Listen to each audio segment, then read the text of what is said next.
Okay, great. Thanks for coming. We're going to talk today about how to participate in the community. Committers today have been selected primarily based on their ability to code and the changes that they're able to make to the source code of Solr. But one of the great things about Solr having grown so much is that more code's not the only thing Solr needs. So we need actually more participation by everyday users.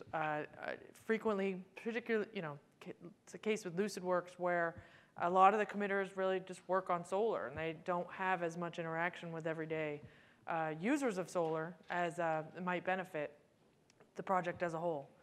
So what we're going to talk about today is ways that non-committers particularly can participate and help improve Solr. So let me introduce myself. I'm Director of Engineering at Lucidworks. I manage our open source team. Some of the core committers that work for Lucidworks, there's a few that don't work for me. I don't manage all of them. But I am also a Lucene Solr committer and a member of the PMC. I'm actually not a programmer, which considering where I am in the organization and the fact I'm a committer usually surprises people. But I've maybe written one bash script and maybe like half a Python script. And I was pretty psyched I got to make 2 API calls with a Python script, and that was about as far as I got. So let's kind of start at the beginning and talk about like why it's important to why we need contributions from the community, and why it would benefit you. First of all, it makes Solr better, and as users of Solr, making Solr better and understanding Solr better is going to make your life easier. That seems kind of relatively obvious, maybe, but it's it's an important point to make. And if you have resistance from your organization about contributing to open source in general or Solr specifically, these might help with the arguments. Also help you improve your skills. Maybe you're not a genius Java programmer, but just a little bit. There's actually ways that you can participate in the community, and we'll talk about what some of those are. I think there's frequently, a lot of obstacles that people have, mental sort of blocks about participating with the Solr community and contributing to open source generally.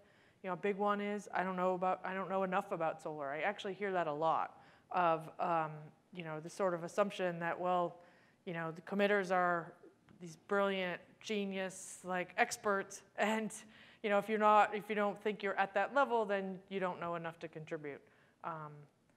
Another big one, obviously, is that you don't have time. Another one would be that your boss is, maybe isn't letting you, that you're working on it at work, and they've said, no, we're not going to contribute some of that back. And then, obviously, you don't know Java as well as you think others do. So we'll step through each one of these a little bit and talk about, ways that we can overcome those blocks. So the first obstacle, you don't know enough about Solr. And I'll just, no one knows everything about Solr. And even, committers sometimes themselves fall prey to this type of thinking, that, if they just don't, someone must know, about it. And there's sometimes that there's just, there's only one person that knows one bit of the code, but no one knows everything. No one knows it front to back, top to bottom. So I'd like to just say, to you that if you're using Solr, you know enough to contribute to the community because you're using it, and your experience is using it, and your, how you're using it are actually important contributions to the community as a whole, and things that the community would like to hear from you about. So the second obstacle is that don't have time. And this is actually a really hard one because I totally get this one. I mean, I work full-time at Lucidworks. Sometimes I get the chance to work on Solr during that day. And then when my day is over, sometimes I don't want to work on open source. And I don't have kids or anything, but even, I know people who do, and they're even busier than I think I am. So I might recommend for this, make it easy for yourself to work in short bursts. If you get an hour of time, then set yourself up to be able to make a pull request. So get the source code set up. Make that one goal for 1 week. Just get the source code set up. Second, learn about how to do a patch. And then you're kind of ready at least for when you do have some time. The other thing too is I think new users sometimes fall into this. I need to do something big to make a splash or to make sure people recognize me. And sometimes you just need to start small. Very small change. If you make a lot of small changes, believe me, all the committers know who's contributing patches, even if we don't necessarily have a chance to review them or even commit them. And feedback, just +1 or -1 in a discussion or an idea of a new feature or how it's being implemented is actually itself a contribution. And knowing, it may feel like, it's a committer conversation, but if you're a user and you think, a feature is really important and should be a high priority, that's something I think all of us would take into account. Okay. So the next obstacle, right, is my boss won't let me. And if you're using Solr at work, this one can, is probably going to be, that's probably where you're going to have your chance to work on Solr, and possibly where you're going to, a big obstacle that you're going to run into. And there's a lot of reasons why your organization might have about not allowing you to contribute back or spend your time contributing to back. Fear it might take too much of your time. The project itself is not the core competency of the company, right? It's sort of an incidental, internal tool type of thing. Legal, there might be kind of a phrase, might be some group of people that just won't like it. There's a fear of letting competitors know what you're working on, or that the intellectual property of the company will be exposed. And they may not just may not understand how the community works. And there might be others that are unique to your organization. So when you think about that, if it is possible for you to have a conversation, with your manager, find out like what is the basis for the objection, whose objection is it? Is it the individual managers, or is it the company as a whole just doesn't participate? If the concern is about there being intellectual property or competitive information in something that you want to contribute. Can you take that out? If your company works on, if you work on a certain feature of Solr and your company feels like that, competitors knowing that you're working with that feature of Solr would be interesting information. It's hard to figure out what type of feature that would be, but maybe. Is it possible for you to maybe just spend some time on a different feature, mislead them a little bit? There's also an argument to be made about if you are working on customizing Solr in any way, there's a cost of maintaining those customizations every time you want to upgrade. I've been in a couple of sessions where folks have said, upgrades are a problem. And that's, the more customizations you have, the harder that's going to be. And if those customizations that you would like to see in the product are part of Solr, they'll be taken into account as upgrades happen. Another is good citizenship. I feel like I see that argument a lot. I don't know how much some companies care about being good citizens in the world, but some might. And then finally, there's actually, you can use a skill building argument of, well, I'm using Solr all day, and if I knew more about how it worked and contributed to the community, I'd actually, it would make it a smoother project to work on. The final obstacle that I listed out was that, you're not a Java programmer. Well, neither am I. And I'm a committer, and I'm very active, in the community. So I'll say, Solr still needs you. I've tried to teach myself Java, believe me. I can't even get past Python, right? So, Java's a little bit harder. Not being a Java programmer, even of what you might consider a good Java programmer, is, should not be an obstacle. There's lots of stuff to do. So what are the things that we need to do? So, think a little bit about what you can do. What skills do you have? What parts of the project would improve Solr and help make your life a little bit easier? Take a step back for a second. What do we talk about with what is a contribution? I think it's actually easy to be pretty vague about what to report a problem and say this is broken, and think that that's okay. I'm participating in open source. I said it's broke, and that's actually probably the hardest feedback to get. That's still feedback, obviously, but it's the hardest to work with because someone doesn't know in what way it's broke. And it's pretty rare that a feature goes out, in a release of Solr 100% broken. Usually there's a particular use case involved. So I would actually say, more concrete feedback. When you do XYZ actions, you get certain errors. Or, we feel like we need to extend, this feature because of this use case, as generic as you can. Another idea is, when looking at issues, can you add anything to advance the problem towards a resolution? And I'll talk a little bit more about that in a little bit about, there's the broad base of sort of problems and what are the steps that need to be taken in order to get that to a resolution. And there are places for, everyday users to contribute to that without needing to be committers. Are there things that would make life easier for future users, obstacles that you faced as you started to learn Solr? So one huge thing, obviously, this is how I became a committer, was a Solr ref guide. So I'll tell you, it's missing lots of stuff. It's huge, and it's still missing lots of stuff. It can use tutorials. It needs better getting started materials. It needs more information on specific use cases. It needs some information on best practices. There's a long list of changes that have been in recent releases that have not made it into the ref guide, and those all need to be need to be done. And one of the things actually we're going to do to make this a little bit easier. So this is the ref guide today. It's in Confluence, hosted at Apache.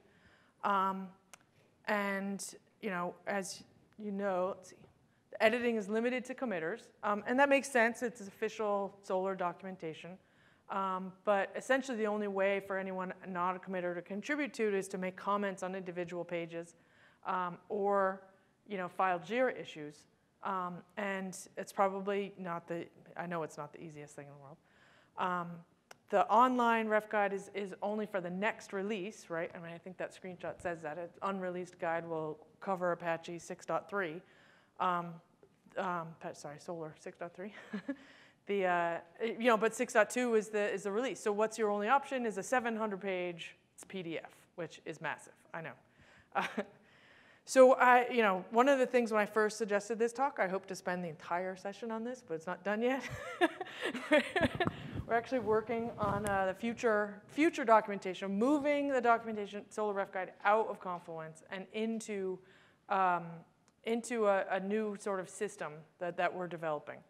And this will actually put the documentation with the code. So when you check out if you check out the Solr source code, you'll be checking out the source of all the documentation as well.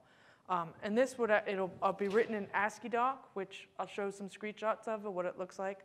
And we'll be able to build, basically, we'll take the content and we'll be able to build static HTML pages based on Jacqueline. So this is actually kind of a prototype that I've put up as part of this. It's just a proof of concept that I started that we're trying to move forward. We'll actually have a lot more control over how it looks, how it acts, and how we host it. So some of the benefits are that we'd be able to submit patches and pull requests for this. So you actually will start to be able to submit a patch that has documentation changes in it. We have some big dreams about this, which is that not only will individual, people be able to contribute patches for documentation, but maybe we can start to get developers submitting documentation with, a patch for a new feature that can be pretty quickly integrated without it being kind of some sort of mystical other system. We'll be able to host online versions for each release. We'll actually, the documentation when the branch within Solr for each release will include the documentation for that release. We'll be able to host that online, make changes to it pretty easily at any point that we want to. And the online will then become the primary presentation mode, right? So similar to the way the Java docs work, you can always go to the Solr 5.5.0 Java docs. Always be able to go to the Solr 5.5.0 Solr reference guide online. We'll still produce a PDF for folks that want it. We might actually start splitting up the PDF at that point into smaller chunks, and that actually would probably be something helpful, something I've wanted to do for a while. So this is kind of, for the folks who have not seen what AsciiDoc looks like, this is actually a document written in AsciiDoc. This is the intro, the getting started with Solr page. And it's actually pretty simple. So at the top we have a title, right? And so headings are basically like equal signs. And so the number of equal signs at the beginning is the number of heading levels. It's pretty basic. We'll actually be able to do attributes for a page. So we're saying in this case, I want a table of contents and where it's going to go. I can add comments to the page. So we can put in not only to-dos, but we could say we had to add this paragraph because of a certain issue. A Jira issue that maybe is when that gets resolved, we'll be able to pull this out, or notes, internal kind of notes that we'll then use find and replace for. Linking to another page is actually pretty easy, just brackets. It's very similar. It's based on Markdown. It's actually kind of an extension of Markdown. And so that's, we didn't do any definition of like what size is heading 1 supposed to be, what size is heading 2 supposed to be. That actually is all done by a cascading style sheet. That's pretty basic and easy.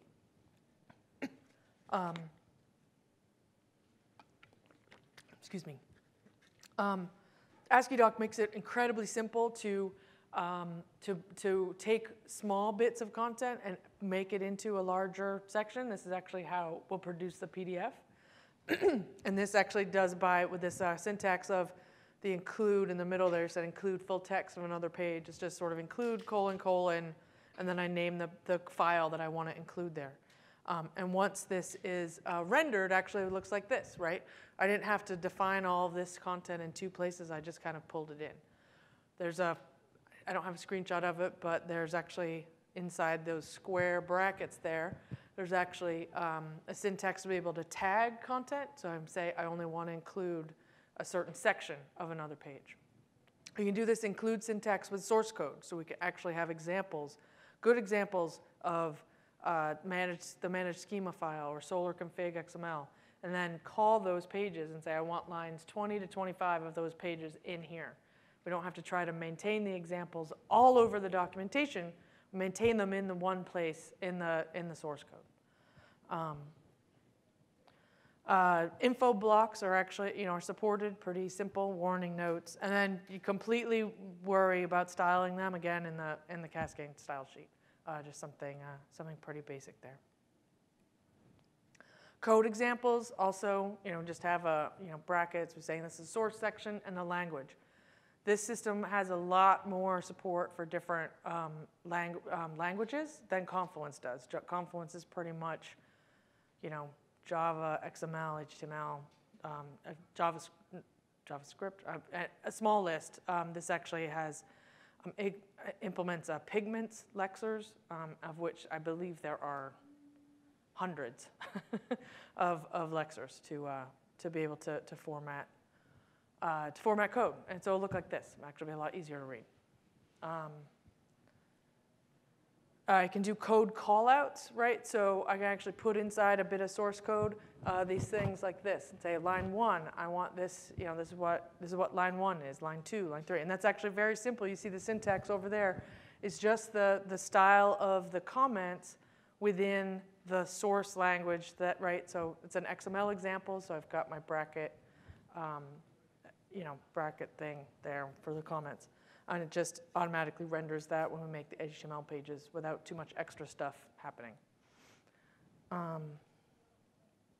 We can do stuff like labeled lists.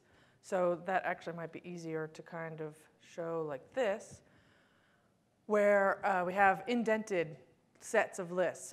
And, in a lot of cases, actually, we have, in the current Solr reference guide, we have, huge tables of properties. They actually might be better served in a format a little bit more like this, where here's the property, here's the discussion of the property, examples of the property kind of laid out in a much more user-friendly, easier to read format. So as I said, we're working on this. That's kind of intro to the format. It's going to be pretty easy to be able to write stuff. If you speak to any of the committers who've worked with Confluence, they will tell you it's a huge pain because it does a lot of rendering of content, in a hidden and mysterious kind of way. Where we're at with this is we've got a proof of concept to kind of have some general buy-in from the community to move forward with this. We've got build scripts set up, and we've figured out how we're going to get all the content out of Confluence and convert it to this format, and dealt with most of the major bugs with that. The next step is to figure out like where in the source tree it's going to live, where it's going to be hosted online, what the URL is going to be, and that's kind of the next step there, and then figure out from that point how much is left to do before we really make the switch and pull the plug. My hope, I think we're probably, I haven't heard any chatter about a 6.3 release of Solr yet. I would assume it's probably going to come up in a couple weeks. I hope that, we've been on a bit of a 6 to 8 week release schedule with Solr, so I would hope that would give us another couple months, maybe. By 6.4, we'll be able to move to this system. And at that point, it's going to become much easier for folks to contribute to documentation, and that will be a great way to do it there.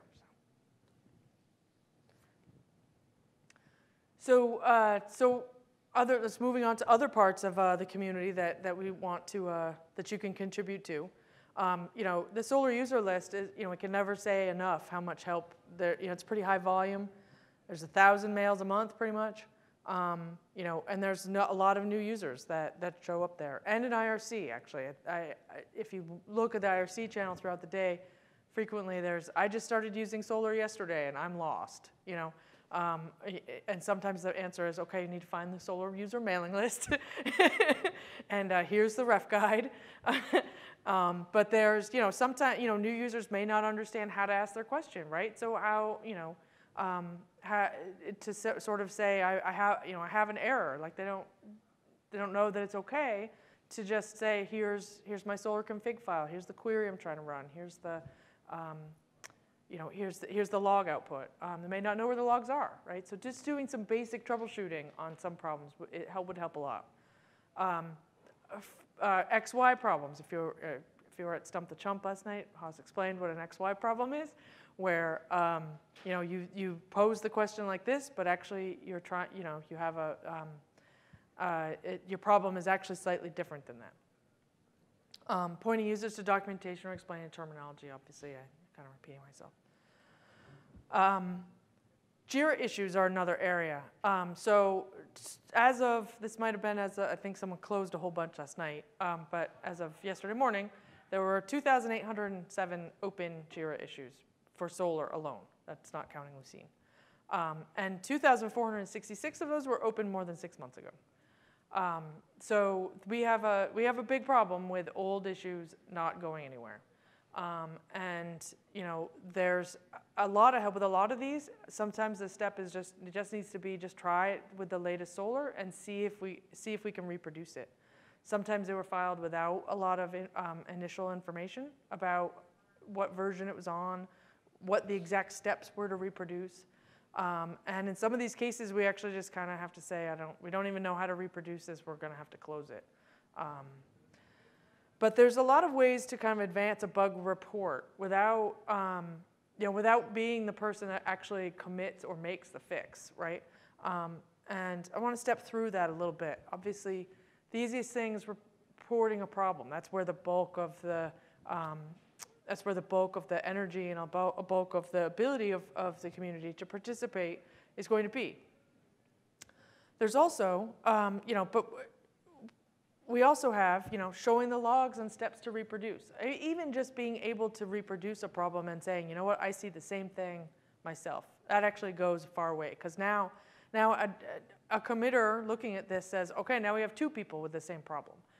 And that actually makes it much more, in our minds, will make it seem much more likely that we have a bug that needs to be fixed instead of a configuration issue with a single person, which would also need to be addressed.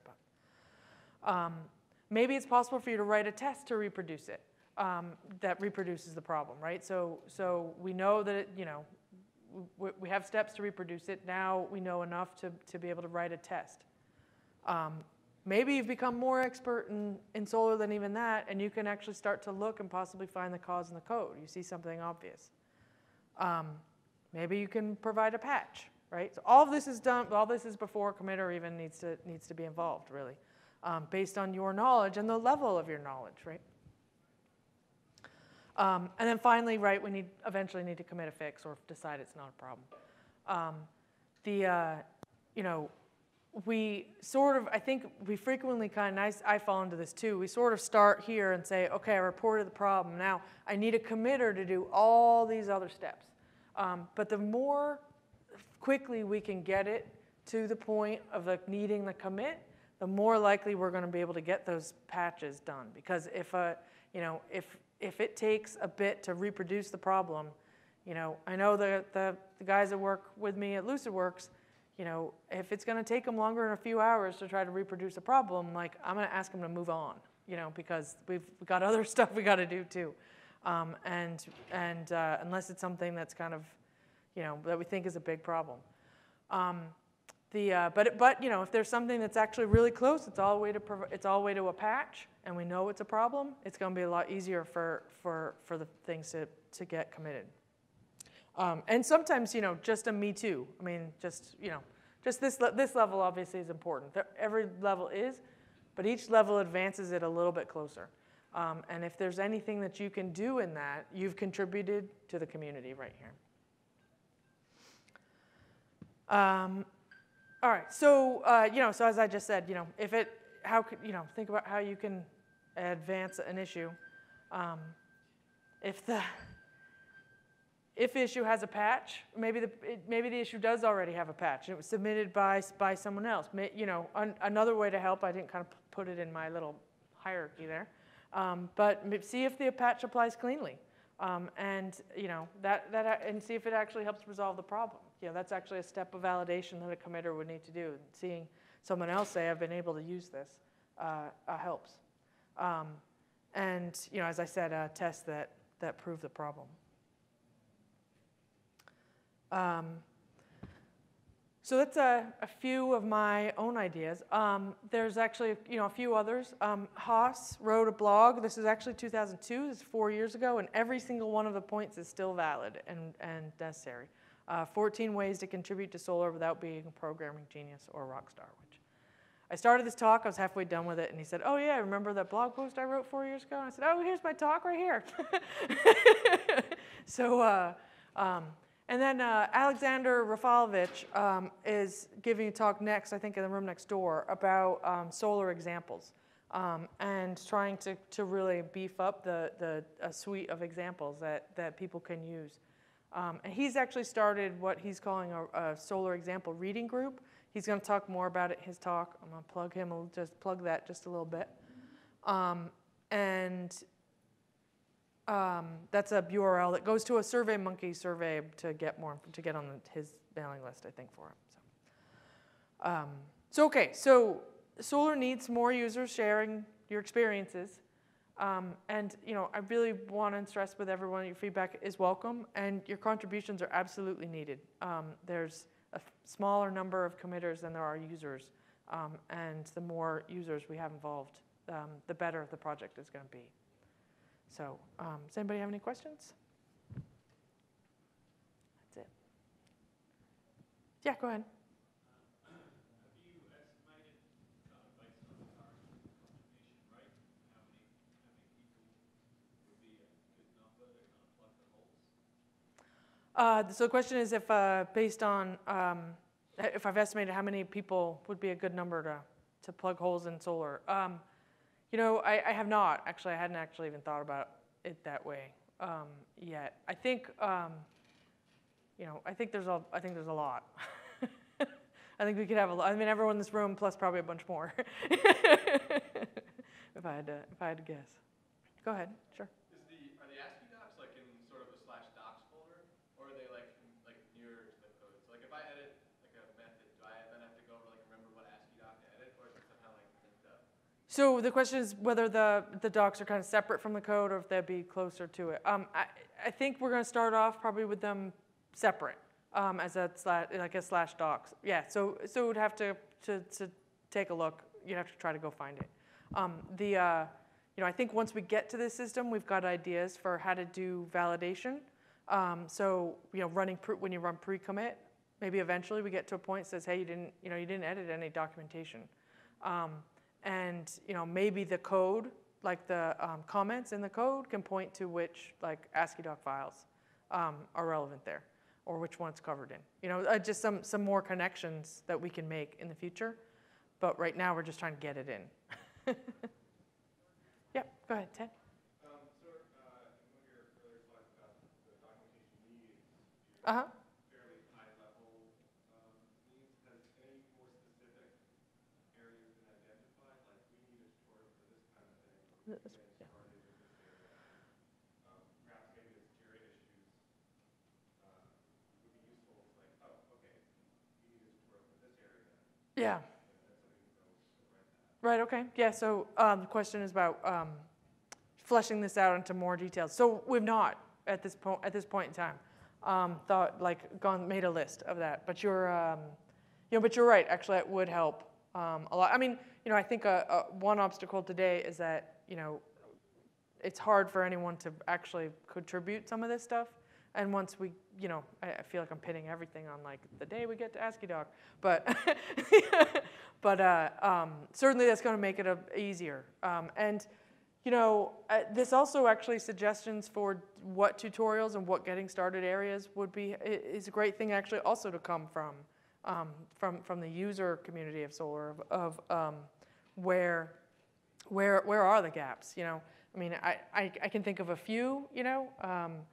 Or, you know, just installing Solr, you know, getting started in that way feels kind of fragmented to me. We haven't gone all in the documentation with Solr Cloud. We still kind of treat it as a separate thing, and I think a lot of people are starting that way. So there's an integration point there.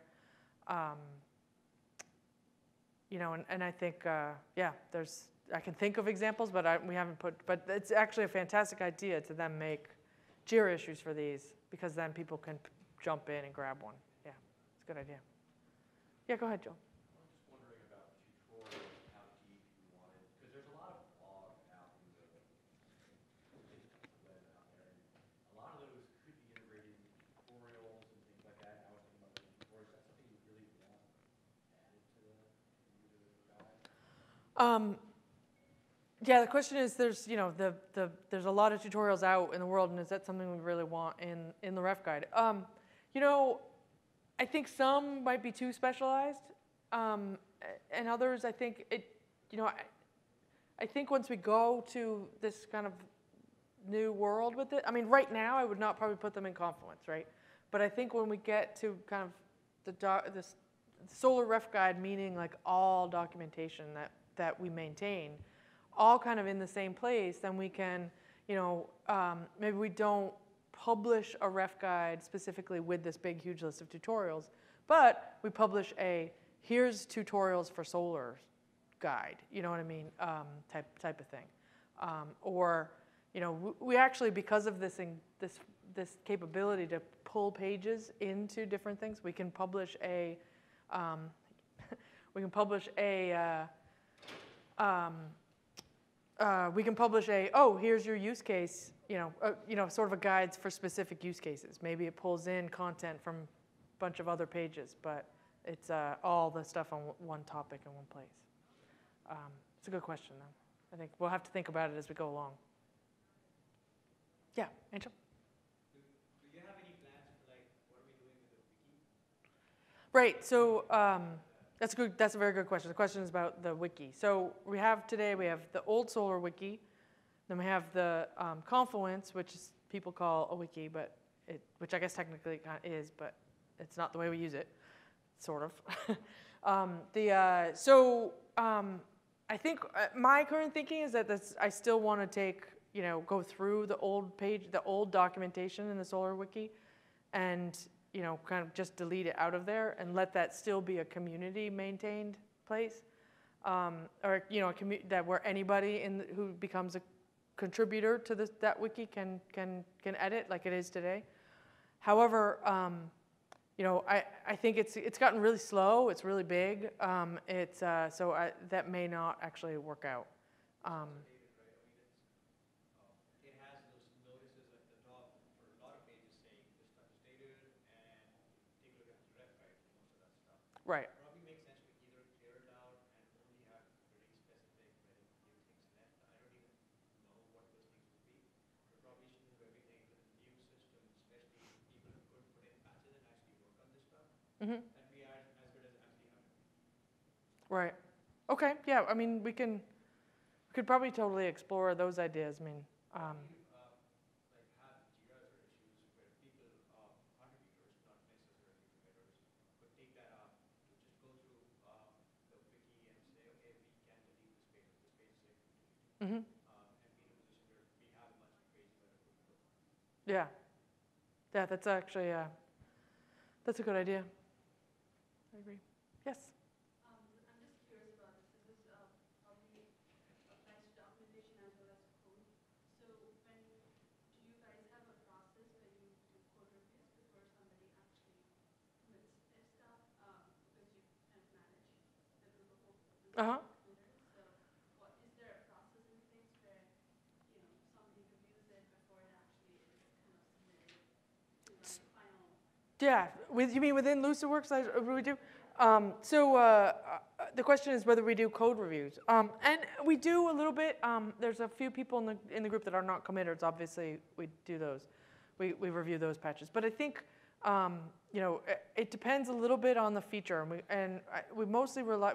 The committers know what they're able to do, and they know when they want someone else to look at it. Some things obviously are very small, and so I know.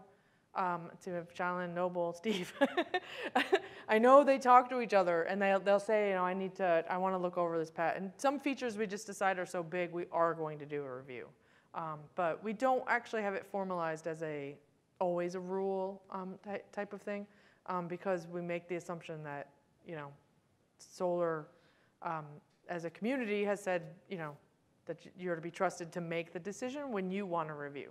And that's I think it's more of a volunteer thing.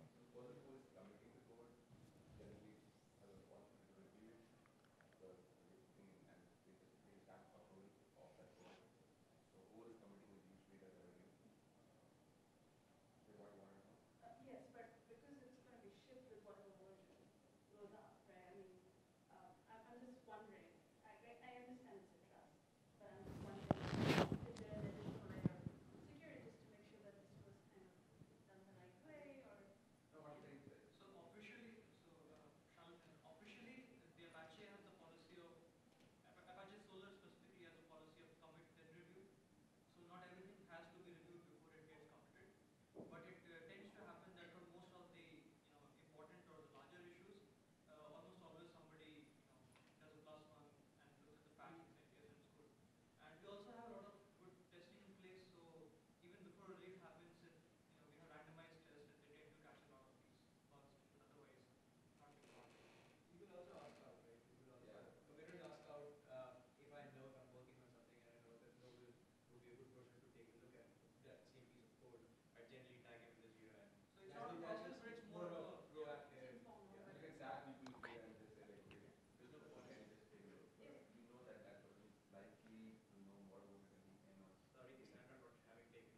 Oh, you're fine. I got a stop sign there. I think, Chris, did you want to add something to this, or did you have a question?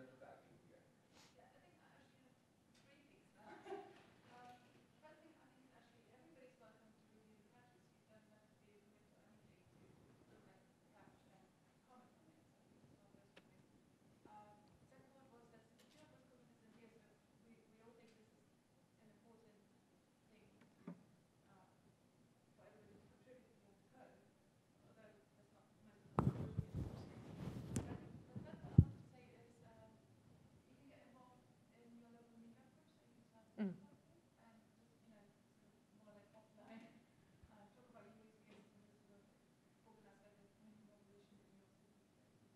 Absolutely, that's a great point. Thank you. Thank you. So. Well, I got a stop sign, so, and she's shaking her head. She said, "No, we're done." Thank you.